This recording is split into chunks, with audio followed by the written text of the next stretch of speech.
भाई साहब, शिक्षा हो या स्वास्थ्य, हर जगह घोटाला है। हर जगह सरकार का मुंह काला है। और ये कोई सस्ती राइमिंग नहीं है भाई साहब। ये वो सच है जो कि ना तो टीवी मीडिया आपको बताएगा और ना ही अखबार आपको बताएगा। लेकिन झुंझुलाट में टीवी मीडिया का एक चैनल अपने ट्विटर हैंडल पर, अपनी वेबसाइट पर ये खबर छाप रहा है, क्योंकि इस वक्त वो लोग उसका समर्थन नहीं कर रहे हैं जिसका समर्थन ये चैनल बीते 12 साल से करता आया है। हम एक खबर की बात कर रहे हैं। सबसे पहले खबर यह है कि दिल्ली के अस्पतालों में 650 करोड़ रुपए का घोटाला सामने आया है और इस घोटाले की जांच खुद सीबीआई करने वाली है। और ऐसा मुख्यमंत्री और उप राज्यपाल का फैसला आया है। इस घोटाले में अगर साफ तौर पर देखा जाए तो फिर दवाइयों पर, मरीजों की चादरों पर, एक्सरे मशीन पर, एनेस्थीसिया पर पैसे लूट लिए गए। यानी कि मार्केट रेट से कहीं ज्यादा दाम दिखा करके, फर्जी बिल बना करके पैसे ऐंठ लिए गए, पैसे दबा लिए गए। और अब तक इसका कानो कान किसी को खबर नहीं पड़ा।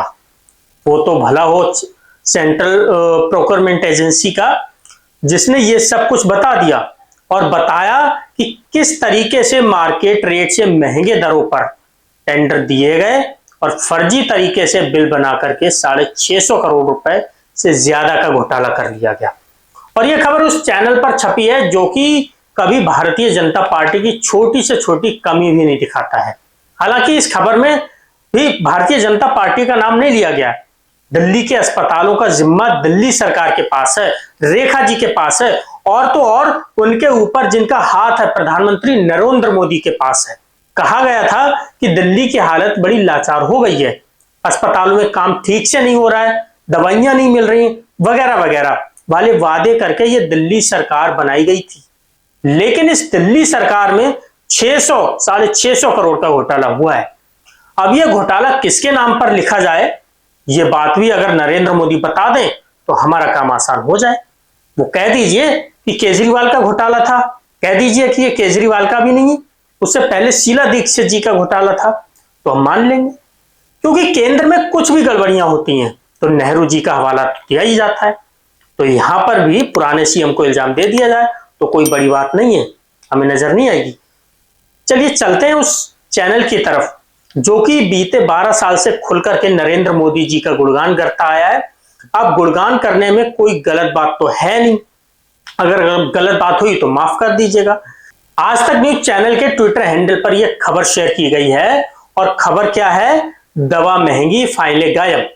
दिल्ली के अस्पतालों में 650 करोड़ रुपए का घोटाला। दिल्ली के सरकारी अस्पतालों में दवाओं और मेडिकल इक्विपमेंट खरीदने में 650 करोड़ से ज्यादा का घोटाले का खुलासा हुआ है। सरकारी अस्पतालों के लिए खरीदे जाने वाली दवाइयां, मेडिकल इक्विपमेंट, मरीजों की चादरें, एक्सरे मशीन, इन सबके खरीदने में मोटा घोटाला हुआ। और ये क्यों हो रहा है इसका भी थोड़ा बहुत अंदाजा आपको लग सकता है। हम भी अंदाजा लगा रहे हैं, कोई ठोस नहीं है। अब चलते हैं Delhi high court. Delhi high court में टीवी टुडे नेटवर्क ने एक टीचर के ऊपर डिफेमेशन का केस लगाया था।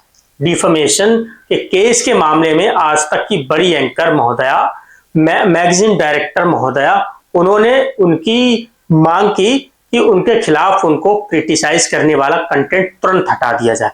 लेकिन दिल्ली हाई कोर्ट ने ऐसा करने से साफ तौर पर मना कर दिया और कहा कि हम नोटिस भेज रहे हैं, नोटिस का जवाब आने दीजिए, फिर सोचेंगे कि कंटेंट हटाना है कि नहीं हटाना है। भाई साहब, आप सरकार थोड़ी हैं। सरकार के बारे में क्रिटिसिज्म करेंगे तो कंटेंट 3 घंटे में हटाना अनिवार्य हो सकता है। लेकिन आप आज भी एक एंकर हैं, एक प्राइवेट चैनल की एम्प्लॉई हैं। चैनल आपके साथ खड़ा हो सकता है, आपके समर्थक आपके साथ खड़े हो सकते हैं, लेकिन जरूरी नहीं कि अदालतें भी आपके साथ खड़ी हो और आपके क्रिटिसिज्म के खिलाफ कंटेंट हटाने को राजी हो जाए। ये दो अलग खबरें हैं। दिल्ली के अस्पतालों में वो इस घोटाले पर अभिनय मैच जो टीचर हैं, गणित पढ़ाते हैं, उनका भी रिएक्शन सामने आया। उन्होंने लंबा चौड़ा ट्वीट किया है। आज तक के इसी ट्वीट को कोट करते हुए वे लिखते हैं, हम विकसित बनने का सपना देखते हैं। अगर विकसित बनना है, किसी भी विकसित राष्ट्र की नींव में 2 खंभे होते हैं, एक होता है शिक्षा का, एक होता है स्वास्थ्य का। शिक्षा की हालत तो हम सीबीएसई से लेकर नीट तक देख ही रहे, और स्वास्थ्य भी अब व्यापार बन चुका है। अगर ये दोनों ही पिलर, ये दोनों ही खंबे इतनी बुरी हालत में नजर आएंगे तो फिर आगे चल करके विकसित भारत का सपना एक सपना मात्र ही रह जाएगा। किसी भी विकसित राष्ट्र को देख लीजिए, वहां की शिक्षा, वहां का स्वास्थ्य एकदम वर्ल्ड क्लास होता है, और वर्ल्ड क्लास का पैमाना भी इन्हीं देशों ने सेट किया है। चाइना हो, जर्मनी हो, फिनलैंड हो, अमेरिका हो, या फिर नीदरलैंड हो, या फिर नॉर्डिक कंट्रीज हो, नॉर्वे, फ्रांस, डेनमार्क, स्वीडन, इन तमाम जगहों पर शिक्षा और स्वास्थ्य, ये दो चीजें इतनी मजबूत हैं जिनका कोई सामना ही नहीं कर सकता। इसका सबसे बेहतरीन एग्जाम्पल जापान को माना जाता है, जहां की स्वास्थ्य व्यवस्था, मेडिकल टेक्नोलॉजी और शिक्षा का स्तर दुनिया में सबसे बेहतरीन माना जाता है। और वहां शिक्षा केवल किताबों को पढ़ना ही नहीं है होती है, वो शिक्षा एक समाज में बेहतर नागरिक बनाना भी होती है।